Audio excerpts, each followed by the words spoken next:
안녕하십니까. 칸중국 코리아 이태현입니다. 베이징은 상하이 도시 봉쇄 기간에 다른 곳의 많은 군대와 경찰을 상하이에 주둔시켰습니다.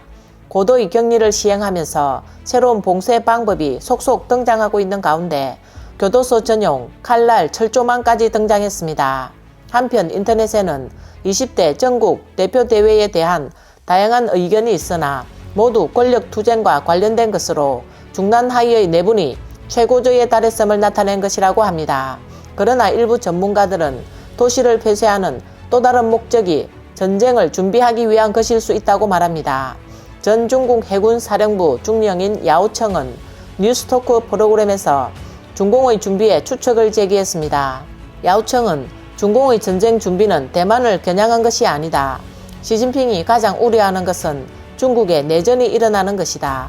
중국 군대의 이름은 당이고 당이 총을 지휘한다를 항상 강조해왔기 때문에 만일 중공이 분열된다면 바로 내전이 일어날 것이다 라고 말했습니다. 또 야오청은 다음과 같이 분석했습니다. 러시아와 우크라이나 간의 전쟁이 끝나는 즉시 미국은 중공을 겨냥하여 저지할 것이다. 중공이 가장 위험하고 큰 적이기 때문이다. 러시아가 적이 아닌 것을 미국은 알고 있다 라며 시진핑도 미래가 쉽지 않다고 느끼고 군사 통제를 실시하는 것이다. 그는 선택의 여지가 없다 라고 말했습니다. 야오청은 중공이 처음부터 끝까지 러시아를 지지하고 있다고 생각한다. 이런 상황에서 베이징은 러시아를 도와줌으로써 미군을 꼼짝 못하게 하기 위해 어쩌면 아시아 태평양 지역에서 제2의 전장을 만들 수도 있다. 중공은 현재 총 4대의 055 구축함이 푸케 함대에 배치돼 미야코 해협을 건너 일본 오키나와 열도에 자주 진입하고 있다. 이는 매우 위험한 신호다 라고 말했습니다. 야오청은 중공과 미국 간의 전투력 격차가 현격하지만 중공은 중국인의 목숨을 초계와 같이 여기는 이질적인 면이 있다 라며 전쟁 중 인해 전술을 구사할 것이다 라고 지적했습니다. 그러나 그는 미국도 수적으로 만만치 않다. 중공이 미국 항공모함 한 대를 격침하면 5천 내지 6천 명이 가라앉는다. 미국은 괜찮지가 않다. 반면 중공은 100만, 1000만 명을 잃어도 상관없어 한다. 한국 전쟁에서 그랬듯이 중공은 북한에 수백만 군인을 파견해 거의 절반을 잃었다. 서방의 유엔군은 18만 명을 잃었다. 그러나 중공은 자신들이 승리했다라고 말한다. 프로그램에서 진행자는 중공의 현재 상황이 대내외적으로 어렵다. 중공의 악랄한 성격을 감안할 때 20차 전국 대표 대회는 중국 인민에게 이익이 되지 않을 것이다. 중공은 20차 전국 대표 대회를 앞두고 내분 통제를 강화했다. 20차 전국 대표 대회 이후 중공은 국제사회의 포위와 제지에 맞서 싸울 것인가? 중국인들은 언제쯤 잘 살 수 있을까? 라고 말했습니다. 야오청은 중국인은 공산당을 전복하고 민주주의를 구현하여 서구의 보편적 가치에 통합하고 세계인들과 인권, 문명, 그리고 민주주의를 논할 수 있다. 그때는 누구도 뭐라고 할 사람이 없을 것이다. 라고 말했습니다. 야오청은 시진핑이 세 번째 임기를 앞둔 가운데 중공은 실제로 러시아의 가장 진보된 전투기인 J-10B와 J-20을 제공하려 한다. 이 사건이 폭로된 후 중공이 러시아를 도와 우크라이나를 침략하고 있다는 것이 증명됐다. 중공은 러시아의 우크라이나 침략 공범자이며 세계가 중공을 견제할 날이 머지않았다 라고 말했습니다. 다음 뉴스입니다. 베이징의 전염병이 점차 심화하여 감염자 수 또한 계속 증가하고 있습니다. 공식 보도에 따르면 4월 27일에 48명이 추가됐다고 밝혔습니다. 4월 22일 이후 8개 구에서 총 138명의 감염자가 보고됐습니다.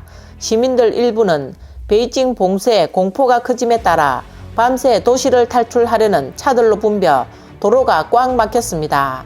자유아시아방송은 베이징의 차오양구, 시청구, 하이덴구의 일부 지역이 봉쇄 지역으로 지정되어 주민들이 집을 떠날 수 없다고 보도했습니다. 4월 25일 저녁 차오양, 하이덴 등지에서는 일부 주민들이 차를 몰고 베이징을 빠져나와 다른 성으로 대피했습니다. 일부 네티즌들은 관련 영상을 SNS에 올렸습니다. 어떤 촬영자는 짐가방을 차에 싣고 탈출하려 했지만 주변에 경찰차가 막고 있어 되돌아가야 했다라고 말하고 또 학교 가방을 메고 도망치는 초등학생들도 있었다. 어떤 사람들은 벽을 타고 나가다가 경찰에 붙잡혔다. 정문에서는 누군가 트렁크를 끌고 밖으로 나갔다라고 말했습니다. 현재 베이징에서 허베이, 산시 및 기타 지역으로 가는 길은 경찰에 의해 차단됐습니다. 한 주민은 자유아시아방송 라디오에 당국이 주민들에게 필요하지 않으면 베이징을 떠나지 않을 것을 요청했다고 말했습니다. 시청구 빠이슌 골목에 거주하는 예 씨는 일요일에 차단되어 방안과 마당, 즉 집에만 있어야 하고 나갈 수 없다라고 말하며 베이징은 전염병이 고개를 든 것 같다. 지금은 물건을 사려면 신청해야 한다. 격리 첫날에는 야채와 쌀, 기름 한 통씩을 배달시켰다라고 말했습니다. 또 다른 주민은 시청구의 차단 지역이 방호복을 입은 따빠이들로 가득하다고 말했습니다. 일부 베이징 사람들은 정부를 신뢰하지 않고 자신의 판단을 신뢰합니다.